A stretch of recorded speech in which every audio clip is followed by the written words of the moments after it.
of you made it to the end of Hot Fuzz. What a testament to how great that film still is 20 years later.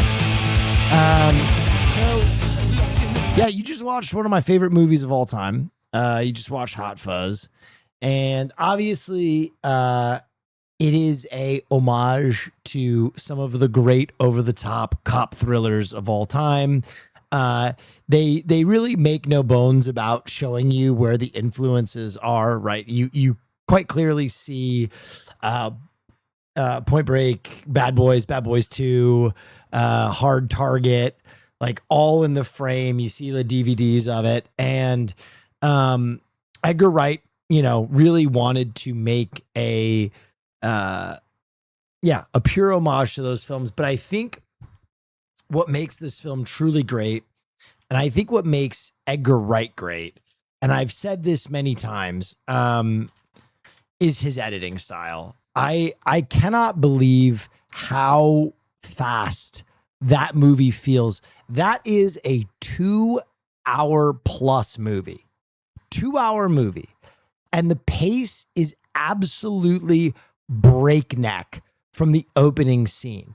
And they cover so much ground. Hot Fuzz could be a 6-episode miniseries and it would still work. But from the opening frame, I always point to that opening montage of when he gets his peace lilies, gets in the train and goes to Safford, and you see the reception on his phone dropping as like, what an insanely tight way to start this film. Oh yeah, wow, that's very cool. Obviously, you're pulling my leg cut into someone being dragged by their legs is incredible. Yes.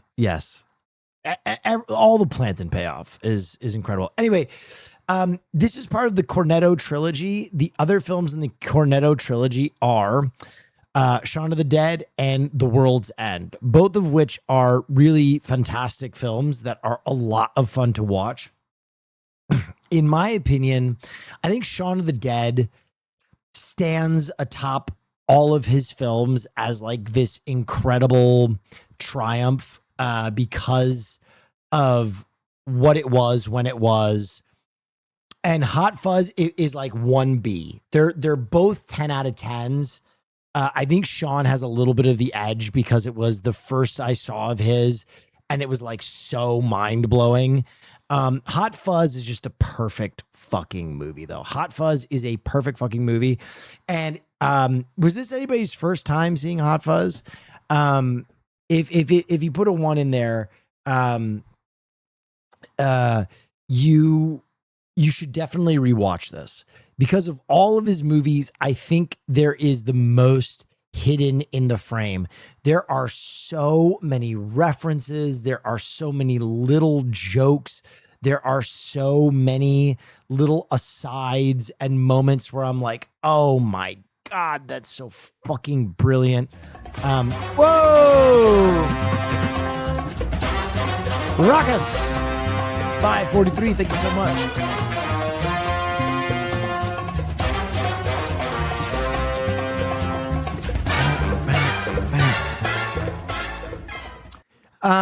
Yeah, but okay, so I'll give a little bit of a spiel. Edgar Wright is a guy that I think you can learn editing from. Whoa!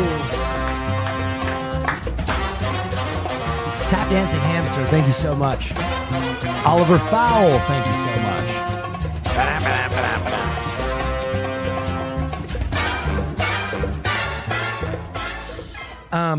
Oh yeah, wow, that's very Thank cool. you for those. Thank you for the support, guys. Thank you for the hype train. Edgar Wright is a guy that I think you can learn so much film craft from in terms of like the... Oh my gosh, but thank you.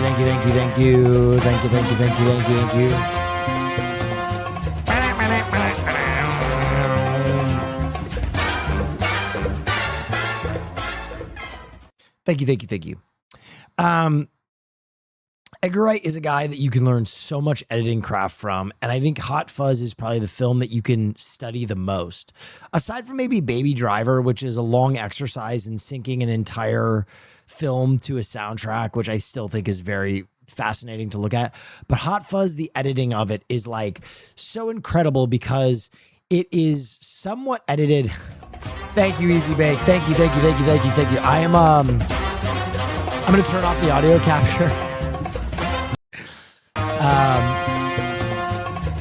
Thank you. So I can just finish a thought, but I appreciate all you guys. Thank you, Easy Bake. Thank you. I think you can learn the most from it because it is a comedy, right? But they also use the editing style of a lot of action movies within the comedy, and they use it to their advantage to like heighten the kind of abruptness of the film, but also the abruptness of the comedy. One of my favorite moments in the whole thing is when he makes that one joke where he's like, "Do you know why you call them the Andes?" He's like, "I assume they're both named Andrew." And he's like, "Yeah, that's pretty sharp." And he's like, "It's also an uphill battle to talk to him." And before he even finishes the joke, he gets hit in the head with that trash can. And it's so fast. It's so unbelievably abrupt. I think if you ever want to see how to edit a montage, Edgar Wright is like a master of how abrupt, like how fast you can get to things. Also, I love Edgar Wright's use of sound design. In this movie, if you watch this again, there is a lion's roar. There is a one-up sound effect.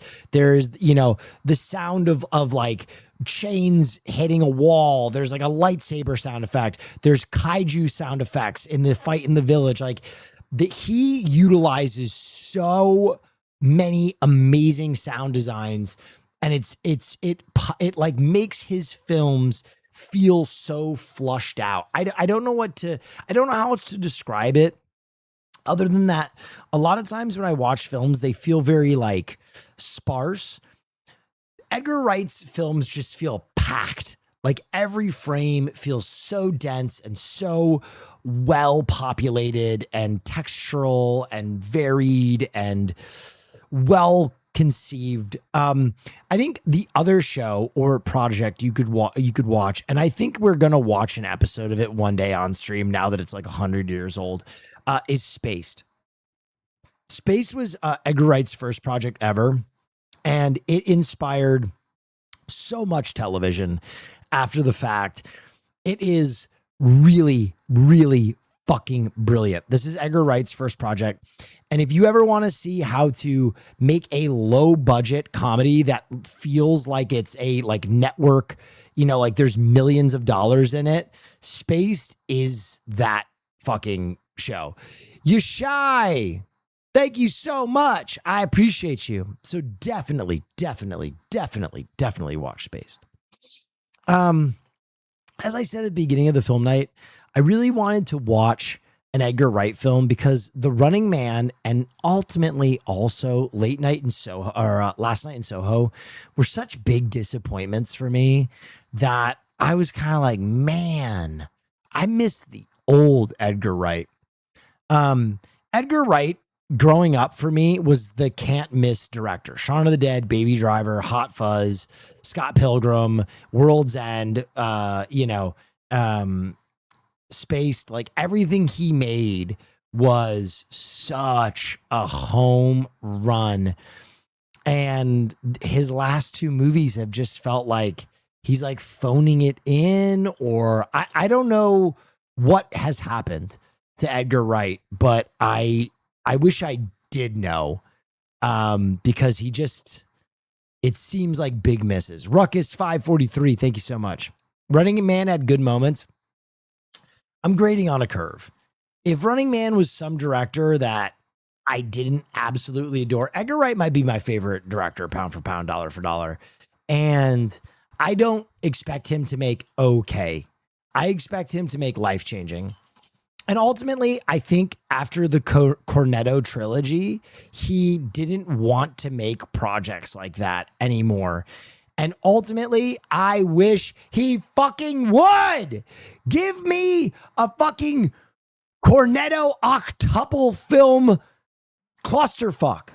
Like I need him. I need him to go back to I really appreciate the fact that he was like, I want to get out and I want to make a car chase movie and I want to make I want to make a serious horror thriller and I want to make a big Hollywood action project.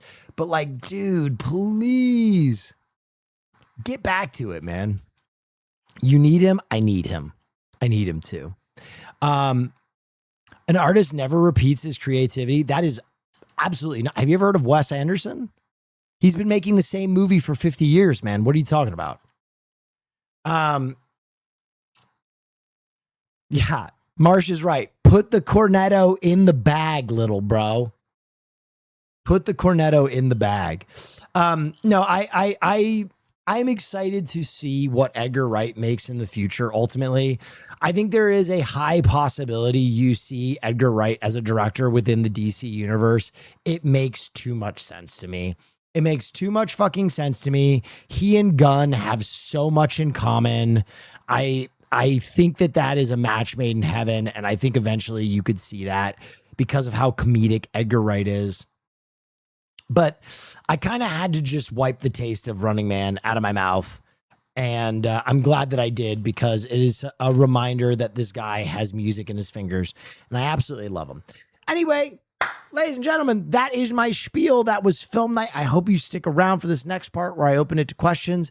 But I am so pleased that so many of you show up every Wednesday. It's my absolute privilege to show you movies that you have seen before, movies that you haven't seen before, movies that I haven't seen before.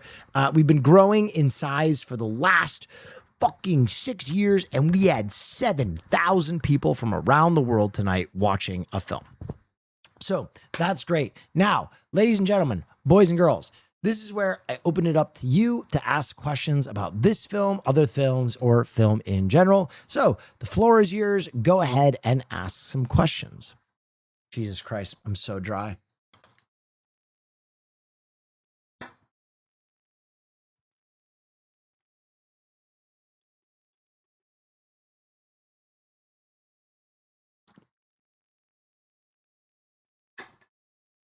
I think there was someone in that water. I'll be right back.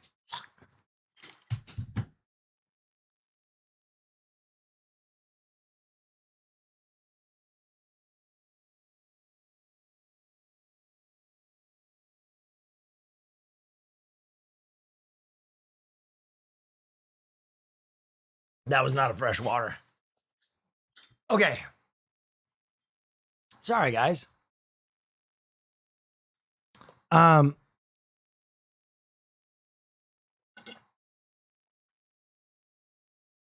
What heroes do you think you should make in the DC universe? Plastic Man, Edgar Wright would be a perfect pairing. Like, it makes too much sense. It makes too much fucking sense. Dude, can you imagine a Plastic Man, Jim Carrey, directed by Edgar Wright? Holy fuck. Insane. Anyway, keep going. Jif D. I bought Chunking Express Criterion Edition without ever seeing it because of your rec. It was peak for sure. It's super peak. Do you feel like Pegg gets enough credit for the Cornetto trilogy? He has writing credits on all three and is a big part. Yeah, Simon Pegg is a fucking comedic genius. So is Nick Frost. Like, they carry those movies. I always just want more Simon Pegg and more Nick Frost together. And I wish we could get them back together again because they're on camera. They're just perfect. So I don't know. I don't think Simon Pegg gets enough credit for how fucking good he is, but I don't know. Speed Razor, thank you so much. Do you think this style of pacing only works with comedy? No, I think it works with action. I think it works with thriller. I think it works with a lot of films. And ultimately, I also think that contrast is great. If you watch this movie, it really does have some very slow scenes. Like when they're hanging out on the couch, just watching movies, that like he's expressing character, and that scene moves at about half the pace of the rest of the film. So I think all films, you can punch the pace up during your most tense moments. Now, all of Hot Fuzz is kind of a tense moment. Yeah.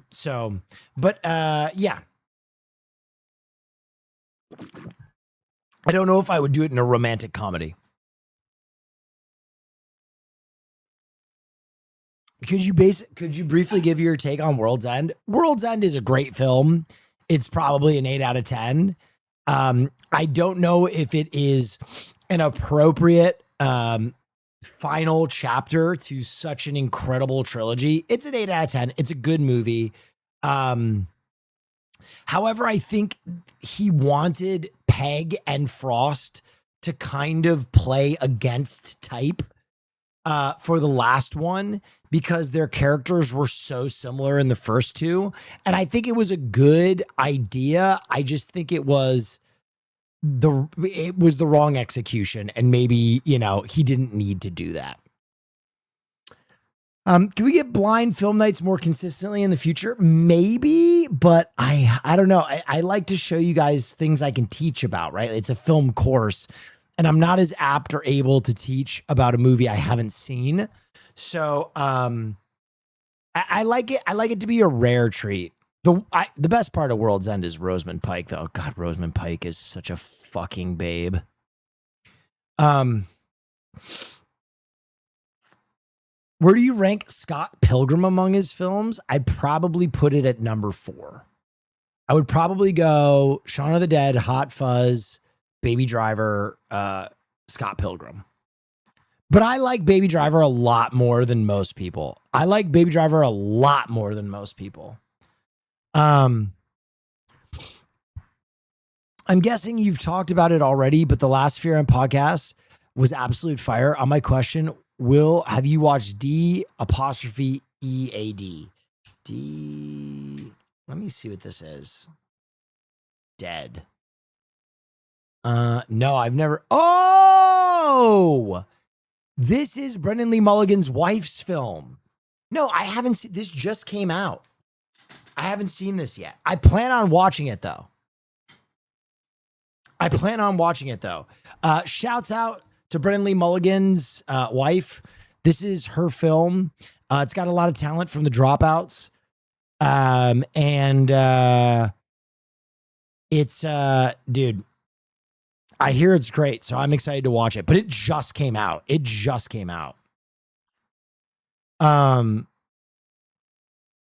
I saw it in theaters. It was really good. Okay, cool. Can you finally give us your review of Postman Blues? I did it. I'm sorry. I did it before the movie. Yes.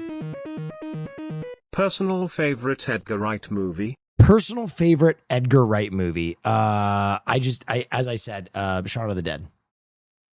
Postman Blues was fucking incredible. I think the end really shook me because of how close it was to the events in the Midwest. And the commentary being so sharp about the fascist nature of police forces that it kind of hit me. A comedy kind of hit me in an unexpected way, but Postman Blues really moved me.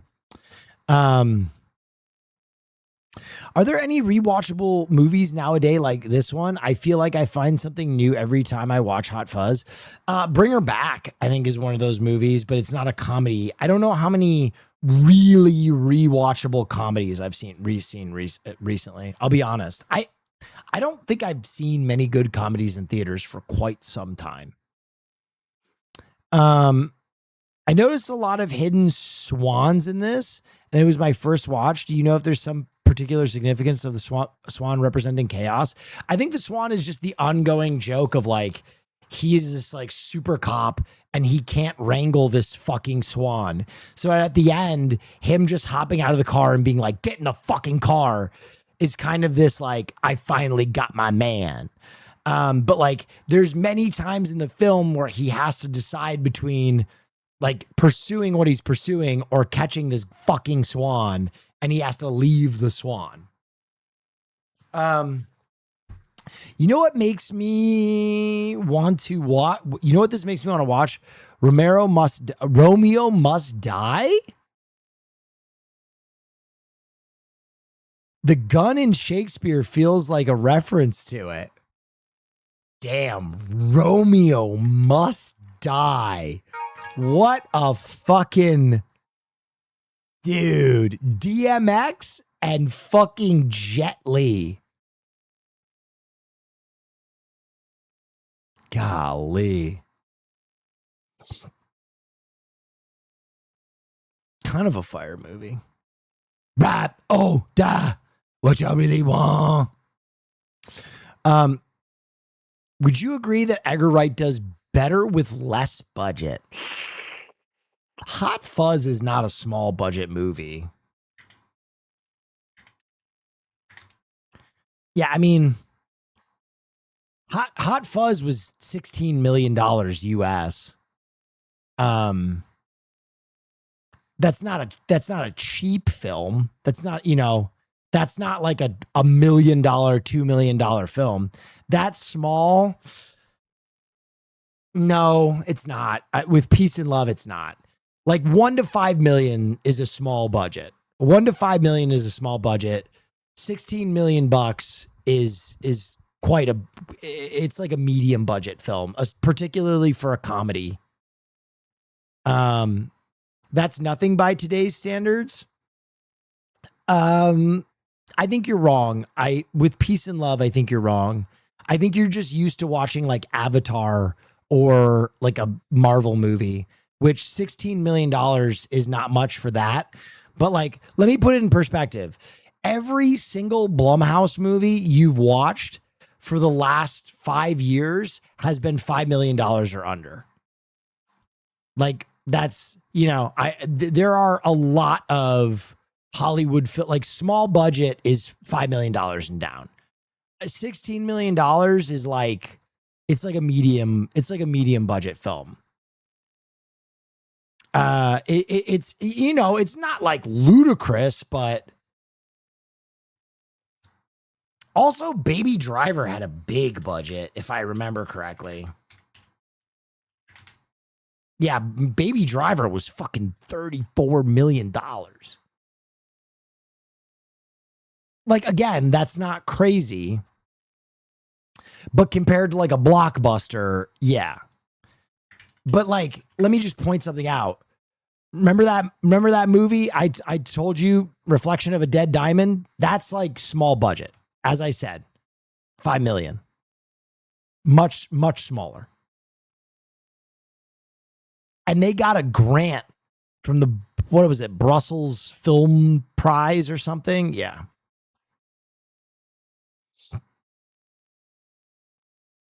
I hear what you're saying. I do think that there are directors that when they had less money, they made better films. I think a really great example of that is Luc Besson. Luc Besson is a guy who, when he makes a small budget film, it fucking slaps. When he gets a big budget, that shit fucking sucks. You know who else is like that? I'll point out another so you don't feel crazy. This is another director that I think, Robert Rodriguez. I think Robert Rodriguez's small budget projects go absolutely sicko. I think his big budget stuff kind of falls apart. There you go. Thoughts on Yarp? Narp.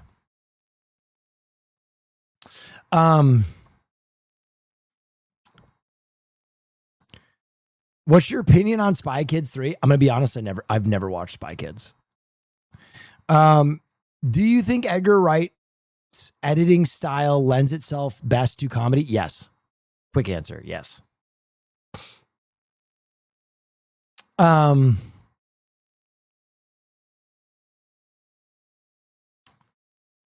I want to highlight something another chatter said earlier. Not one line of dialogue in that movie is wasted. The scripting is so efficient. Yes. Also, another film concept, plant and payoff, right? Like a joke that you pay off in the third act that you set up in the first one, like the ketchup packet, or like him giving the long description of what should happen on the crime scene, and then the guy with bifocals giving it to him at the end, and he's like, that's what he said. There are so many in this film. The plant and payoff is like the oldest comedy institution. And there's like 100 of them in this movie. Also, yeah, Chekhov's mine. Do you think Last Night in Soho sucked? No, I just don't think it's right level quality. I think it's decent. I just don't think it's like when I watch projects from him, I expect them to be S tier. Can I be honest? Directing is a lot like quarterback play. Okay. I think if you're a middling quarterback and you make a movie that is above middling, people will be like, hey, that was pretty good. Who made that? But if you're a Patrick Mahomes and you don't fucking have a generational performance, people will be like, that guy fell off. I think directing is like that. Like when you make some of the best films of all time, you can't go back and make something kind of middle of the road. That's not what your fans are expecting of you. So he's washed. I don't know if he's washed or if he just doesn't want to put in the same effort. Also, I think he has a lot of help when Simon Pegg and William Frost are on set.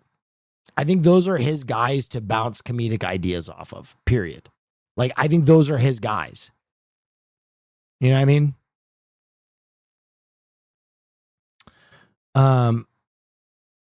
That's life in general, by the way. People expect more from exceptional people. Yeah. Given the editing style, do you think Wright storyboarded the fuck out of the script? Oh, 100%. 100%.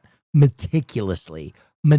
Dude, those montages, you don't just freeball. Why do they despise me? You don't fucking you don't freeball those. You have to map those out. That was a clip from Spy Kids. I don't give a shit. Have you ever seen the movie Paul? Yeah, Paul was okay. I see a lot of DNA of Hot Fuzz in this scene in Spaced.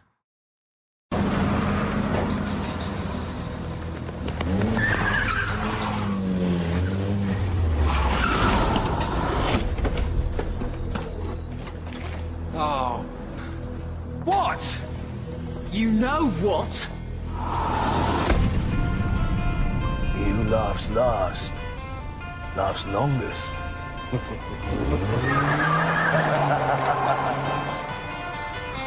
do you think we should do?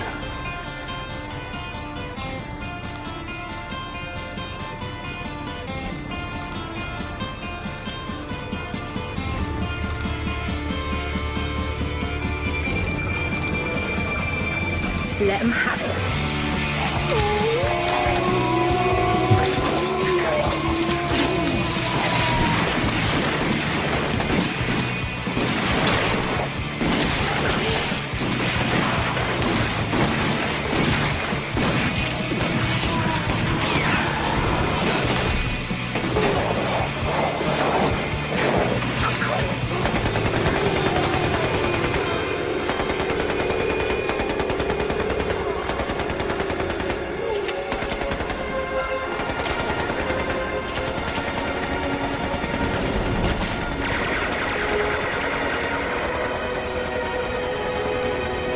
If you do this in Osaka, it'll actually happen. Yeah, I've heard about the Osaka shot.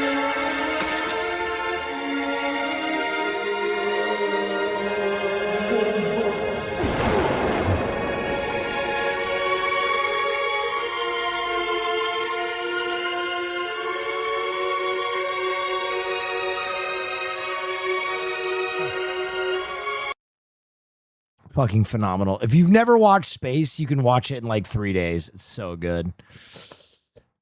I'm doing Metropolis for my English class. Do you have any insights about the film?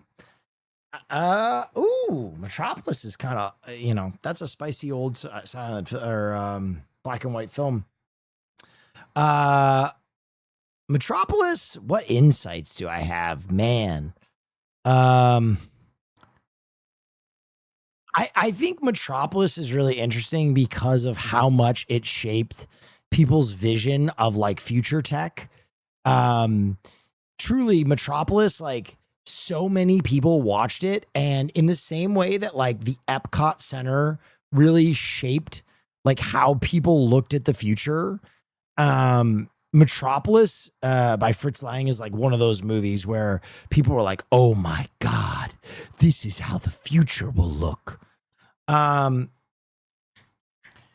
one thing I will give you is this Japanese artist named Sorayama Hajime. And Sorayama Hajime was deeply inspired by Metropolis. And if you're talking about projects that Metropolis inspired, you can talk about Sorayama Hajime. And like it's almost like a 1-for-1. Like he took the Metropolis bot and made it sexy. And then if you further want to draw those influences, you can get to one of my boys, Shinichi Osawa, used his design in the year of our Lord, the year of our Lord, oh my God, 2020, to make this song. I just used music again.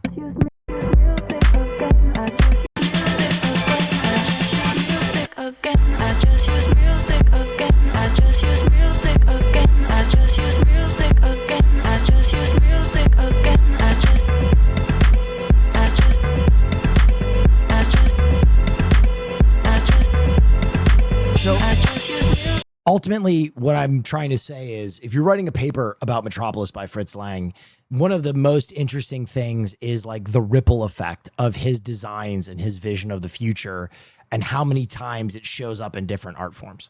Hope that helps with your paper. LOL, that's totally different. Are you talking to me? Oh, you're responding to someone. Never mind. Bit of a meta question. What happened to films like Hot Fuzz, Napoleon Dynamite, and Hot Rod? You do not put Hot Fuzz in the same conversation as those other two films. No, I'm just kidding. No, I know what you mean. I think what you're asking about those other two is like small budget comedy. Small budget comedy is all but eclipsed because there's no market for it anymore. A lot of those small budget comedies made their money back in DVD sales and rentals. And so basically, if you were to make like, Napoleon Dynamite or like a horny comedy like Road Trip 3, more tits than ever, unrated edition. That movie would make like 70% of its total gross in film rentals and in DVD sales. And just like the music industry, where streaming music means that the artist ends up making less money, streaming film means that the filmmakers end up making less money too. There's just less of a conversion on that product. And so a lot of those small budget projects, including small budget comedy, has kind of gone by the wayside. Like, really, the only films that get people to the movie theater anymore are like giant blockbuster motherfuckers. Like, really, films like... Let's check something real quick. Yeah, man. Hang on.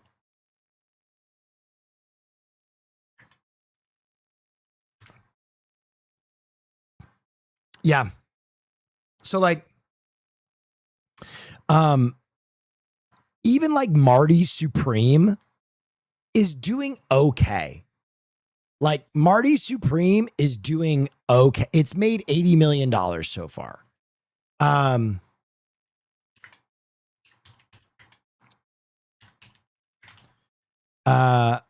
Yeah, and it was a $70 million film. So Marty Supreme will end up making money. It'll probably make like $150 million in total. But like that is, when you talk about like an art house film, that movie has everything going for it.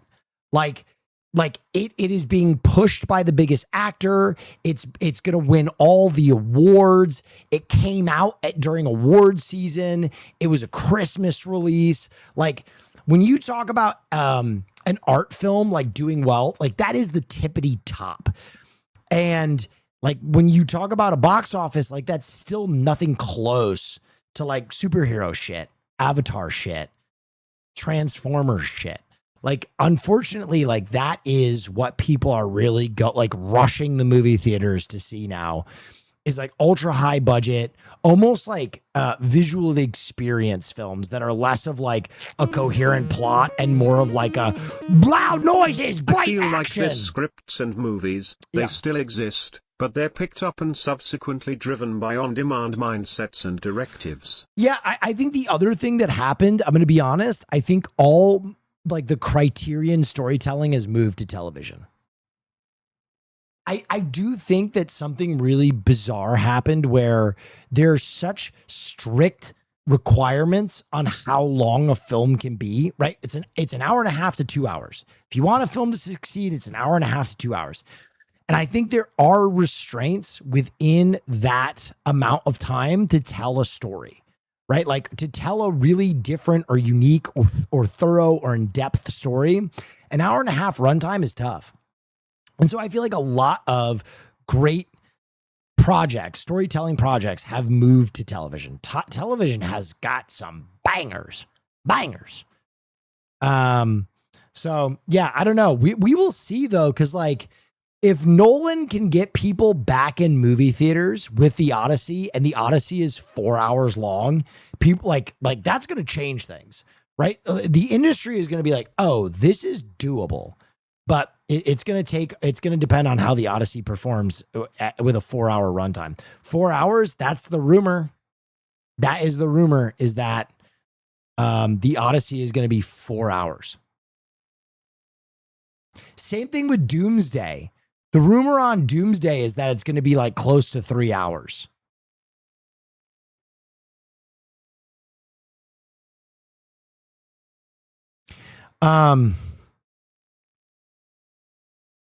No intermission. I got to piss. I don't know. Yeah. You go to the theater for an action movie because it adds to the intensity. For comedy, you would rather just stay at home and watch. I completely disagree. I think comedies are much funnier in a group. Just like horror movies are scarier in the movie theater. Like I think that most films are better enjoyed in a good movie theater. I think some movie theaters suck. Don't get me wrong. I've gone to some movie theaters where I'm like, this just fucking blows. But if you have a really nice movie theater, I'd be hard pressed to find a movie that I think people enjoy. Like, why do you watch movies here, man? Like, I think this has the same effect. I think certain moments are heightened when everybody else is enjoying it as well. It's a communal experience.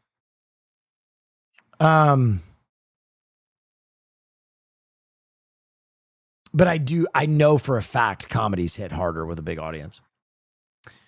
Where do you rank Hot Fuzz as a mystery? Like a 1. What? It's genre. I feel like it doesn't get a lot of good movies, so mysteries are so predictable or just blatantly mislead the viewer. But when I first watched Hot Fuzz, my mom was blown how big the reveal was and so tight. I mean, Skinner is the bad guy from the first frame of the movie. I don't know how it actually works as a mystery. Like, I mean, I do think that it has a good, like, kind of like double reveal. It's okay. Here, let me express to you my sentiment. I don't mean to be dismissive of what you said. I think the film is really good at everything it does, and I think the resolution is very tight. If there were ever to be a comedy mystery kind of like category, it would hit. I don't know if I think the film kind of gives up a lot to be as funny as it is. I don't think it's really concerned with having like a really tight narrative thread in terms of like, oh, this makes sense. Because a lot of it at the end, like, doesn't make sense. Like a woman pulls a sniper rifle out of her fucking like Cornetto store. You know what I mean? Her bodega. But no, you know what? I'll give you credit for that. I do think there are some fun kind of like Scooby-Doo mystery moments in it.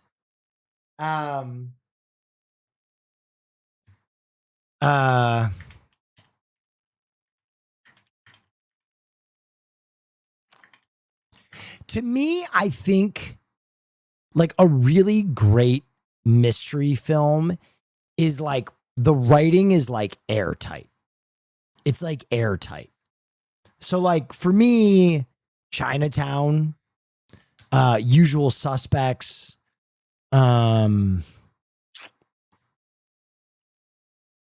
to think of like what other ones are like just 10 out of 10. Fuck yeah, give me that shit. Don't Look Now, even though it's like very bizarre. Brick, even though it's kind of hokey. LA Confidential. Shutter Island. Yeah. Psycho. Old Boy, even though it's absolutely fucking poppycock. Yeah. Anyway, I hope that answer. I hope you didn't feel like I was being dismissive of your question, because I think it's actually a better question than I gave it credit for. I just had never really considered Hot Fuzz as like a serious mystery, but yeah, I think you could give it a good ranking. Do you think that's how Cutie sees the world? Like how there might be dangers everywhere? Possibly. Will you show us The World's Edge sometime, King? If YouTube Free Movies adds it. Since you were disappointed in The Running Man, what do you think of Schwarzenegger's Running Man?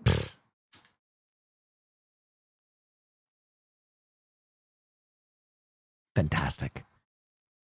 Fantastic. The original Running Man fucking rules. But I love hokey action, so that might not be your thing. Did we already watch the movie? Yes, I'm sorry. We're 5 hours in. We always start the movie at around 8 or 8:30 West Coast time for future reference. We always start the movie. We moved it up. So that East Coasters could enjoy it with us. We almost never start the movie after 8 or 8:30 now. OG Running Man or Demolition Man? Running Man by about 1,000,000 miles. Did you ever read the book The Running Man? No, but I read Battle Royale. What did you think of Toro's Frankenstein, considering?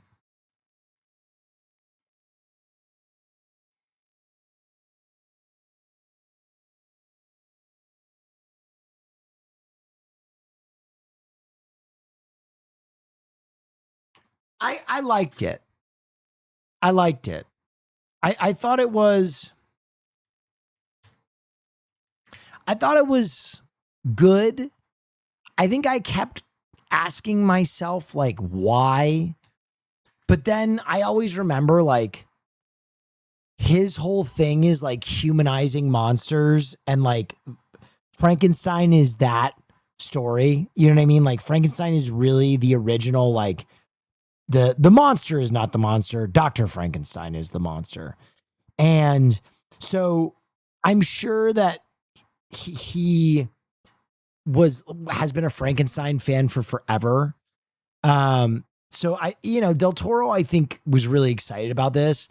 And I thought that there were moments that were really great. Some of like the action moments were fantastic.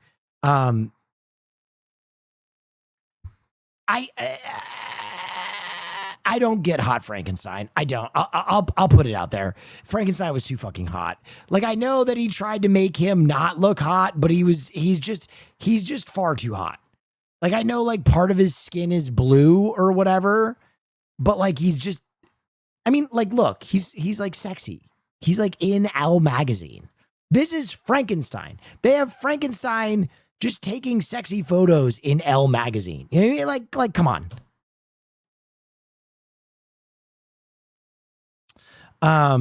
But I did think it was Del Toro is washed.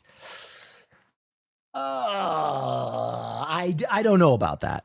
I don't know about that. I'm not going to go that far. I think he's still making the stuff he wants to make. And I'm not ready to give up on him. I'm not. I can't do it. Also, I'm gonna go out on a fucking limb and say something. I kind of liked Nightmare Alley. I did. I know a lot of people didn't. I thought Nightmare Alley was pretty good. Benicio or Guillermo? Guillermo. Did I call him Benicio? I'm sorry.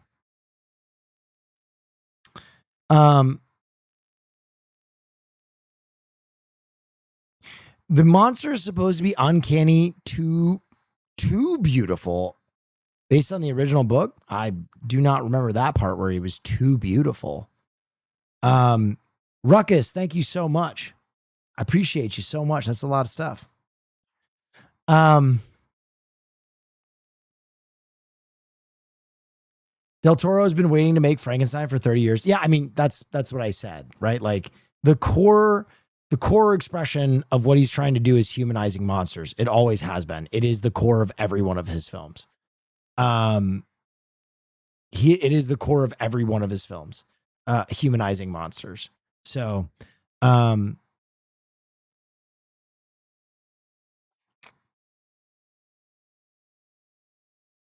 do you think of the Lord of the Rings trilogy? Man, we are deep. Love it. Love it a lot. I love it. Do you know that when Viggo Mortensen's character kicks that helmet, he broke his toe for real? Do you think The Blob will ever be remade? Probably. Everything gets remade. Have we done a film class for Under the Silver Lake? No, but that is like a very underrated film that goes absolutely wild. Seeing the re-release this weekend? No. I'm seeing 28 years later, The Bone Temple this weekend. I'm putting as many edibles as I can squeeze in my fucking body, and I'm going to blow my brains out at 28 years later, The Bone Temple. And I'm going to watch Ralph Fiennes fuck shit up.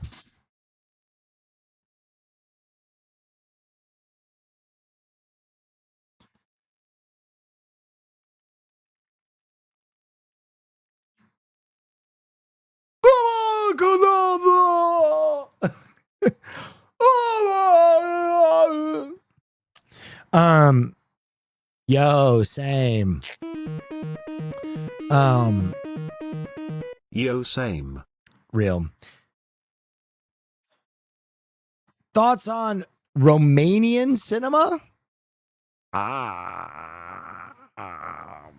Brother.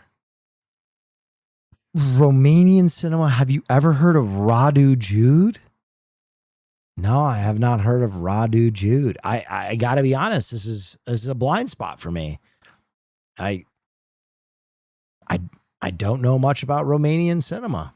I'll have to not being a shitter, not being an asshole at all. I haven't really ever even heard of Romanian cinema being kind of like a style onto itself. So I'll have to, hey, I love that. I love when you stump the teacher. That's rare. I'll go check out Radu Jude.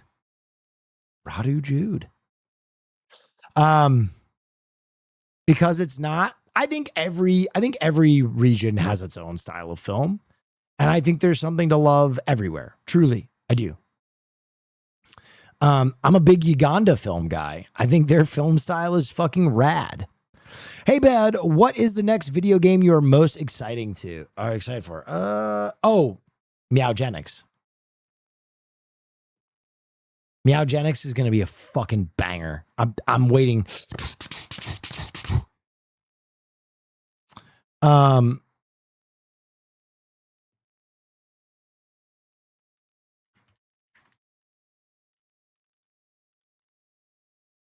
When are you going to make a film? I mean, I've made a few. Last film I was involved with went to South by Southwest and won an audience award and was picked up on Prime and shown on Delta flights. You know, I always think that's really funny that people who don't like me called me like a failed actor and like screenwriter. I've sold like 3 films that I wrote. And I've been in like films that have made it to movie theaters, but they're still like, Will's a failed actor. It's like, by what metric, man? What do you mean?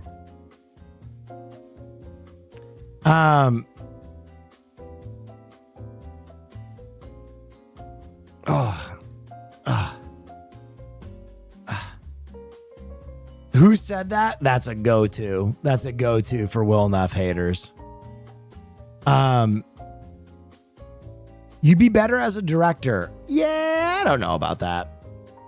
I mean, can I be honest? It's just tough because I'm going to tell you guys something real now. I am a very marketable streamer because I don't say slurs and I'm not problematic, which there's like 10 of us in that category. And so I've been doing very well as like a host and as, you know, as a person who does a lot of projects within the industry. And so I do think that there's like I do have the issue with like, and this is fully candid. When I tell my team, my manager and my agent that I want to do more film stuff, which I do typically, they're always like, oh, that's awesome. That's so cool. You know, you're going to make less money, right? You know, we're going to probably lose out on a lot of money if you do that. And I'm always like, yeah, it's all right. It's cool. Oh, okay. All right, cool. All right. Capitalist pigs.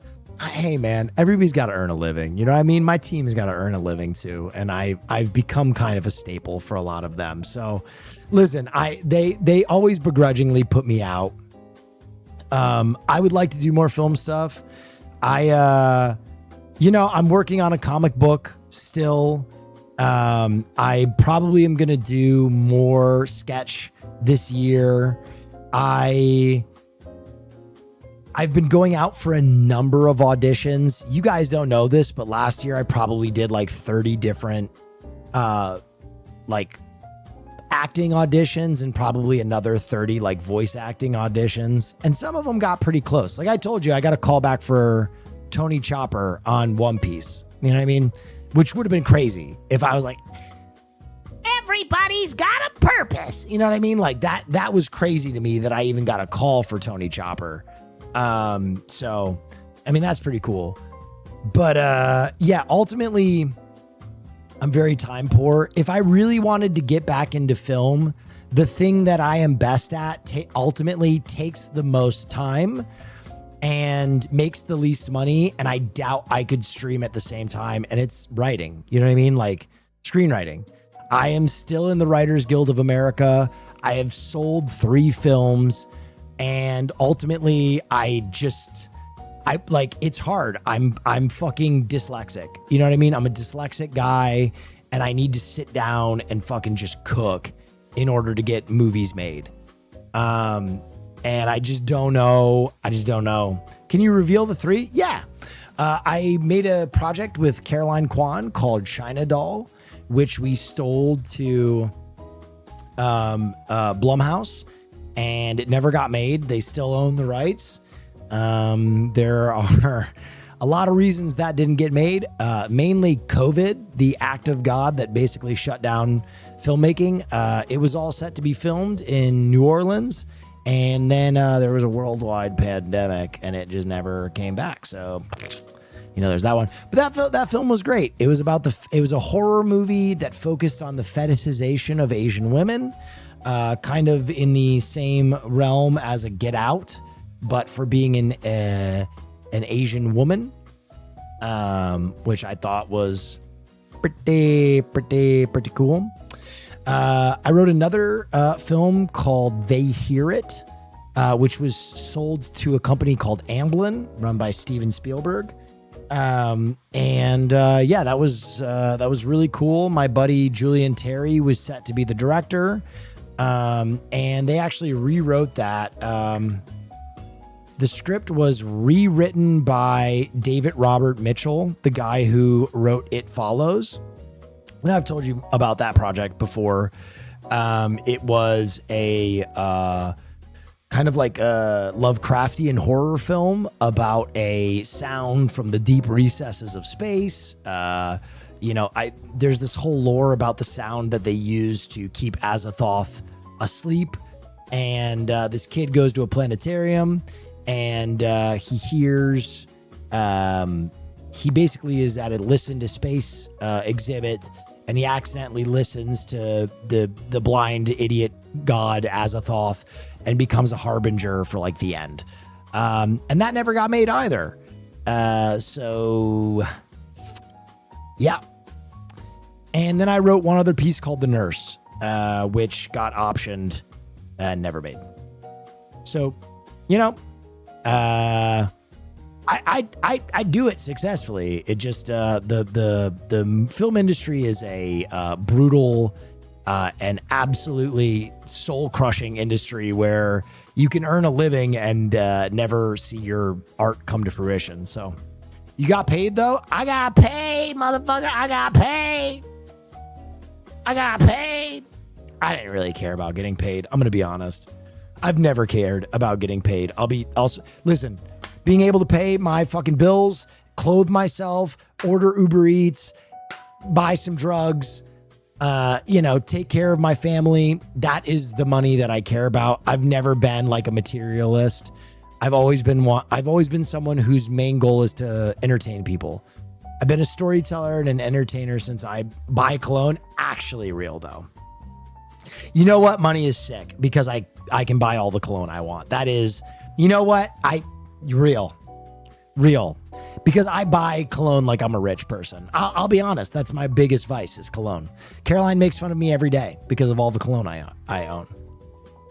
I fucking go into like Nordstrom and I'm like, what's the new Tom Ford fragrance? Oh, squirrel cunt. I'll take 3 bottles. Sir, you do know that's $500 a bottle. I wasn't aware. I'll take 5. You know what I mean? Like I'm a real piece of shit when it comes to fragrance. If you ain't glistening, if you ain't trying, if you ain't applying, nothing less than 100 sprays. Dude, I love that guy. Can you make something with Ted Nivison? That's a great idea. I should make something with him. Oh, wait. He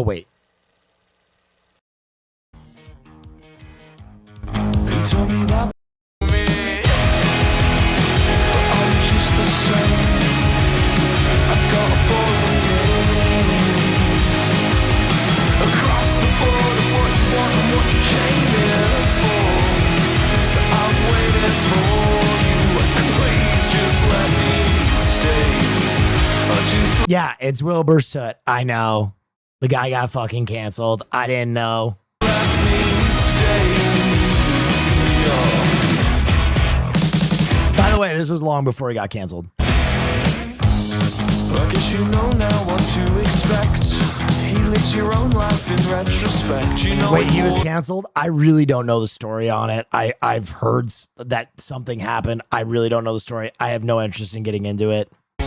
His insecurities breaks you down just to act as the architect. I could wait here by the West Pit, watch the flotsam float slowly disappear. Oh, so happy, oh, so happy. If only you knew just how much better things could be.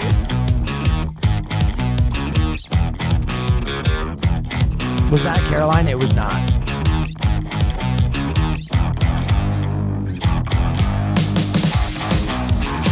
Another week of action. Anyway, we can watch the end where I burst into flames.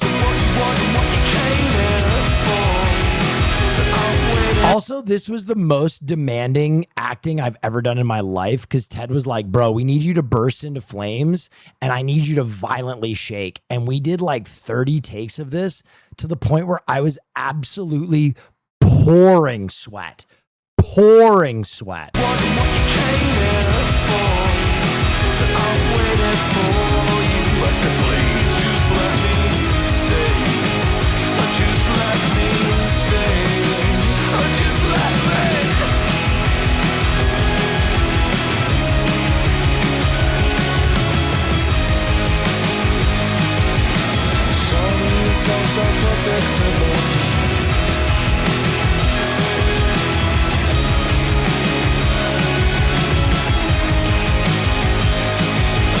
Anyway, yeah, this music video went crazy. 8 million views. Look at me acting. It's acting, motherfucker. Act. One fragrance fiend to another. Dope parfum I just found. Pegasus. Ooh, I like that it's expensive. Ooh, I like that it's going to make me feel guilty when I buy it. Oh, fuck, I need it. I need it. Thoughts on Harbaugh to the Giants? Dude, the Giants are going to be fucking... They have all the pieces they need to be good next year now. Movie of the year. Oh, God, I did not like this movie. Why are we watching this? My name is Jungle Pussy. This is what power looks like. See my face? This some set it off shit. I don't want you. I just want your money. Your money pays for my artillery, my supplies, my transportation, my dynamite, my message. I am what black power looks like. See my face? See my face? I'm the Press 75. Yeah.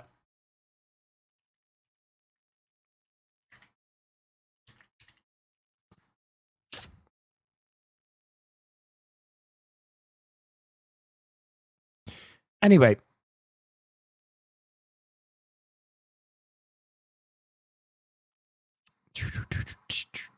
Sorry for the essay on Discord. Not sure if you read it, but there's a message of appreciation for movie nights and a few film suggestions. Thank you. A message of appreciation. Fuck. Fuck yeah. Fuck yeah. Higgs just sent the clip of you firing me. It was a good run together. You clip chimp and whores.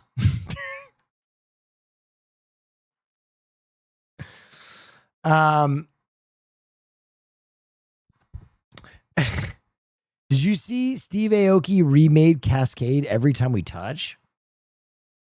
Wait, what? 4 months ago? Wait, what? But I don't know why. Without you, it's hard to survive. 'Cause every time we touch, I get this feeling. And every time we kiss, I swear I could fly. Can't you feel my heart beat fast? I want this to last. Need you by my side. 'Cause every time we touch, I feel the static. And every time we kiss, I reach for the sky. Can't you hear my heart beat?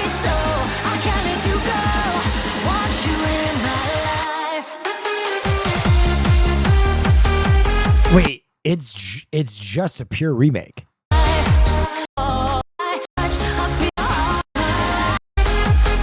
Oh, he didn't flip the drop at all. That's crazy. I thought it was going to be like What's a Girl to Do in 25. Have you guys heard that song? Okay, hold on. Can I show you one of my favorite flips? The original What's a Girl to Do? I just don't know what I'm supposed to be.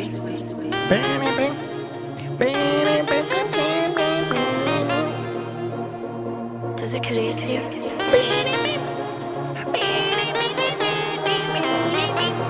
I just don't know what I'm supposed to be.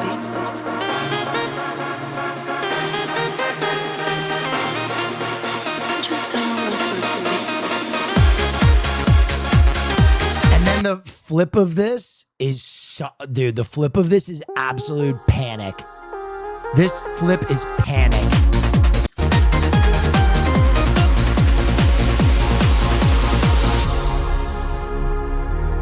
Ah, this made me want to rave.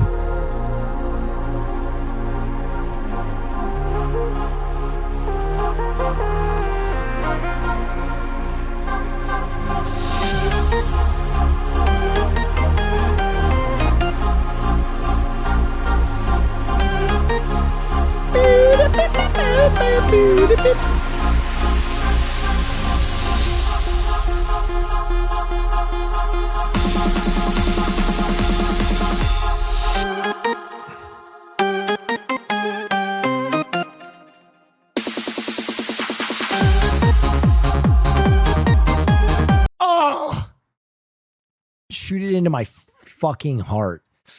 Anyway, ladies and gentlemen, when we start getting into sharing music clips, song name, What's a Girl to Do in 25? Have you ever shown any Bollywood stuff? I have. At Will Neff, have you ever shown any Bollywood stuff for film night? Yes. A lot can be over the top shit, but there are a few decent gems even for a Western audience. Oh, no. Also, fucky Rob. Got my wife and kid to become fans of movie night after Postman Blues. Hell yeah. Actually, you know what? That's a really good point. I would love to do a Bollywood film. I'm going to be so for real. I think people don't give Bollywood the credit it deserves because it's a lot of it is very whimsical. But I think if you fall in love with the joy that Bollywood has in its filmmaking, you can easily like get into those films fast. I got into those films fast. I went through a period where, what is the name of Indian Terminator? Where he's like a normal looking ass dude with like he's got like a flip and he's like got glasses and someone help me out. What is the name of that fucking RRR is great, by the way. Is it RA1? Yeah. Yes. Fuck yes. All of these movies. And then wait, what's the original one though? Where he's got like God, hold on. Indian Terminator. Yes, bro. This movie absolutely fucking cooks. Unbelievable. Ethereal. This movie goes absolutely nutso crazy. Like, I'm going to be so for real. If you watch this movie and don't get into it, there's something wrong with you. Like, it's just so over the top, so fun. Like, if you just don't take yourself so seriously and enjoy it, it's bonkers.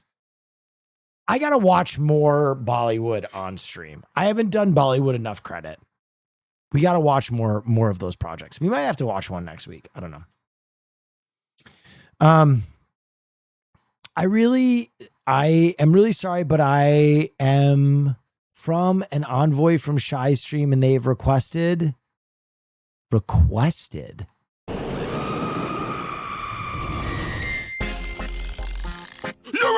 Okay, Shy's actually fired now.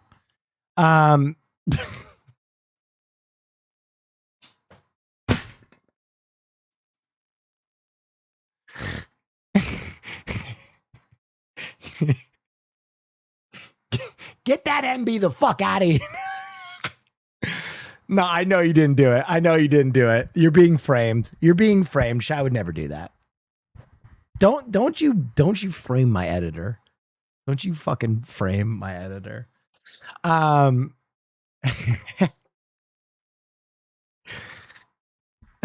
Hate crime? But Your Honor, they shared SpongeBob Big Guy Pants Okay. Ah, I see. Trans rights and trans wrongs. Nah, I love Shy. Shy's firmly cemented. On the off chance you haven't seen this movie, one of my faves. Oh, Lucky Number 11. What a weird little hit. Yeah, that's what I love Lucky Number 11. It was kind of like an American version of like Lock, Stock. It was good. I would send this. Okay, let me see. What have you done?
Dude, Rave DJ is actually so sick.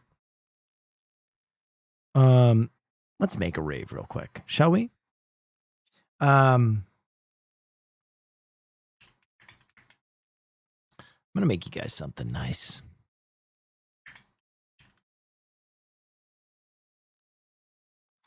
I already have had a brainwave.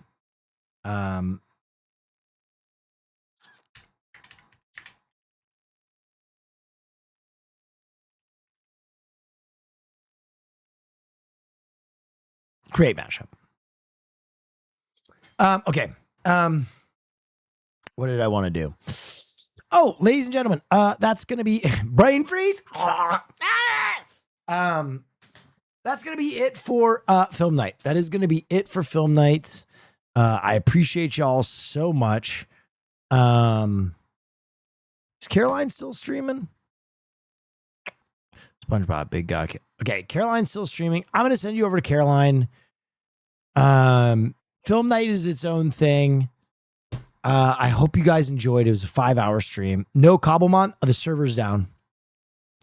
The server is down, unfortunately.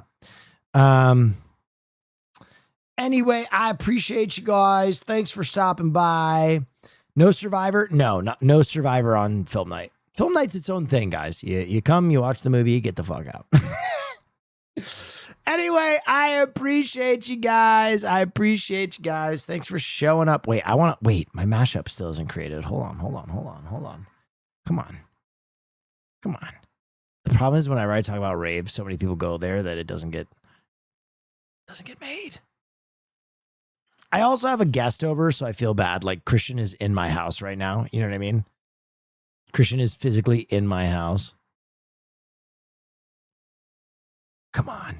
Hang on. We're going to cancel. We're going to cancel until this song comes out because I think I cooked a mean one. Get him to watch Survivor? No.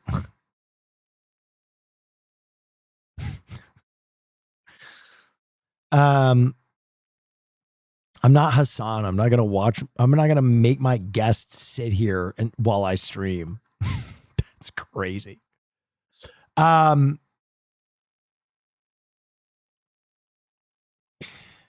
Are you pet setting Christian while Austin is gone? That's a crazy way of saying that, brother.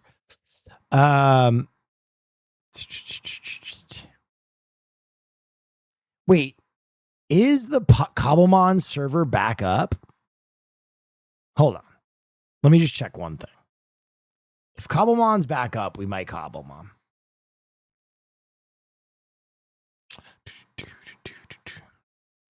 Wait, dude, okay, can I ask a question? Why do my rave things never work?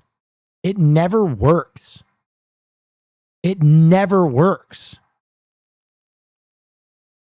Is that something that other people experience?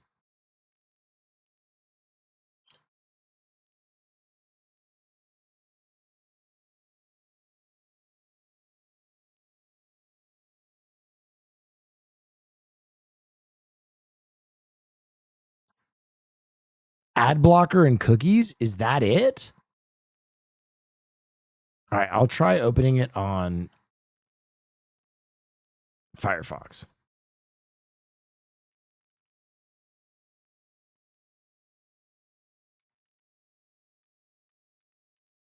Okay, actually, I'll have one of you do it. That's a smarter thing to do. Okay, here are the two songs I want. These are the two songs I want. I want Fugue in D minor by Egg. This song right here.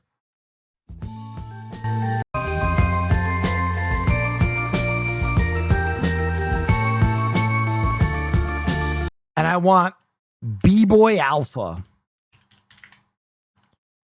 by Cannibal Ox.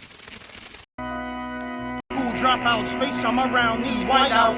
And I ain't dealing with no minimum wage. I'd rather construct rhymes on a minimum. Someone cook it for me. Let me check what's going on in Cobblemon.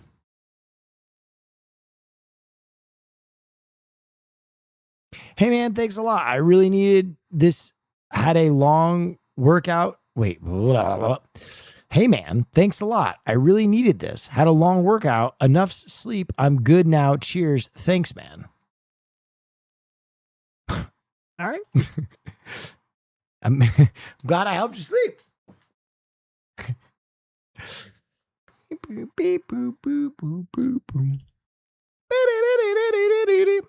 God. If there is no server, or if there is a server on, there's no school tomorrow.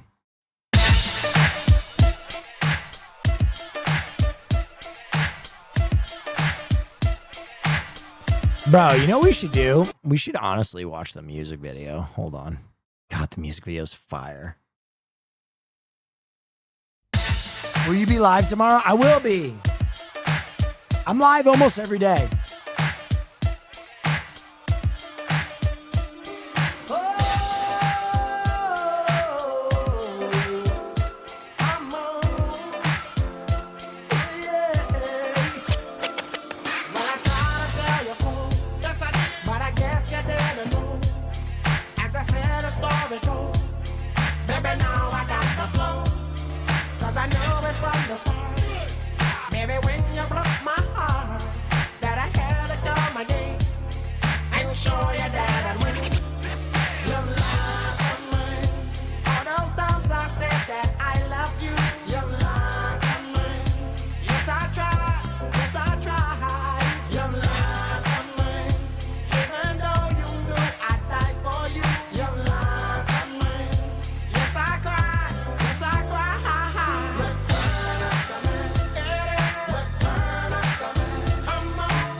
Bro, every look in this is iconic. The big ass fucking Gucci chain. That I'm actor on the show. And all the nasty things you do. Oh, oh.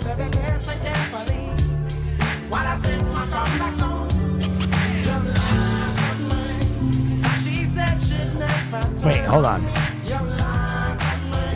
Yes, you did. Yes, you did. Hold on. Goddamn the sound on this.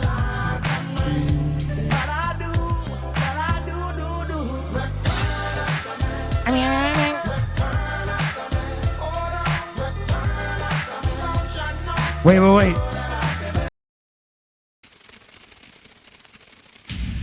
Iron and Galaxy Miner. I think I'm getting a little frosty myself. Wait. No, Fugan. Mechanical found gold, but my ghetto is animal found toad. My sound, mechanical found gold, but my ghetto is animal found toad. My sound, mechanical found gold, but my ghetto is animal found toad. I think you have the wrong Cannibal Ox song. Animal found toad, but my ghetto is dangerous 'cause man kills ants might kill for the mega 5 digits. Grab mic strike. Yeah, I think you need a B-Boy Alpha. Type ill, it's like real. I feels when life feel like earth don't spin. Whirlwinds might blend like This? Yes.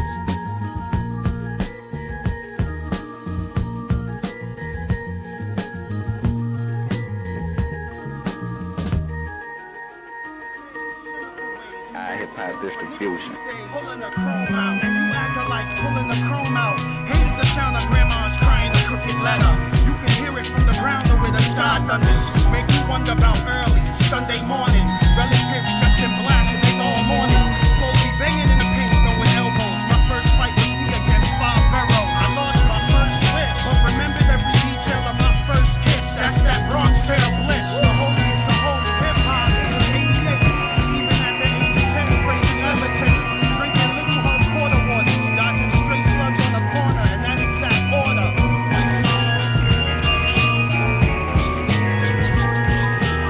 It's close. I don't think the server is up. I don't think the server is up, unfortunately. Is anybody playing Cobblemon? Blau is sleeping. Survivor. It's not going to be Survivor because we have to delete the VOD.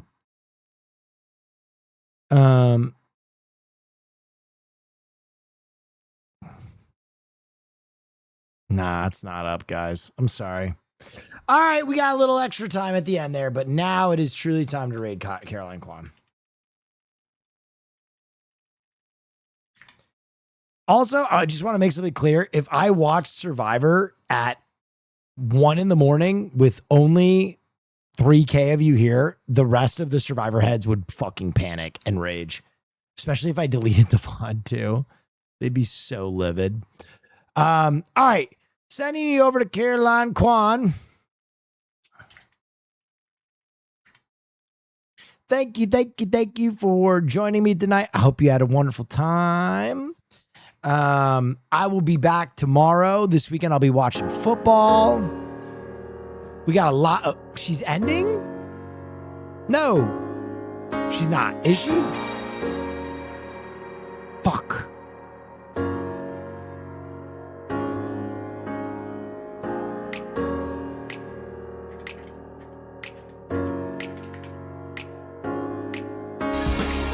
Keep it cut.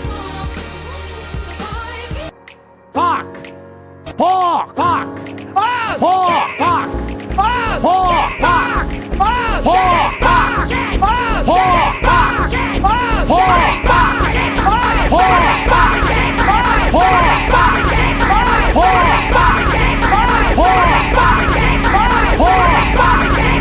Fuck! Sorry, I was about to raid Caroline.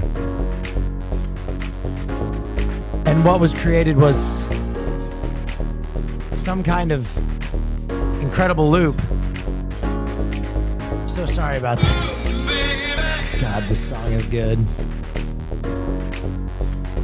This song's so good.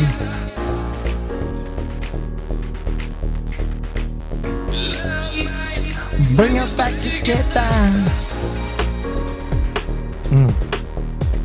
Yeah. Babe. Oh, dude, you know who I'll raid? Baby. Yeah. I feel like the music sounds better with you. I'm gonna raid my boy.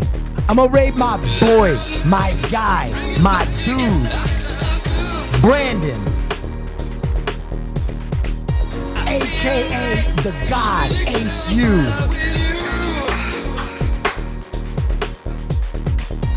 Go give him the same love and respect you give me. Never finished the himbo run. We do have to finish it. We gotta do a new himbo run. We might have to do a streamathon where we just play through all Baldur's Gate until the stream ends. One shot. Damn. That sounds hot. We might have to do that. All right. Stay dangerous. Appreciate you. I'll see you tomorrow. Have a wonderful evening. Bye-bye. Yeah.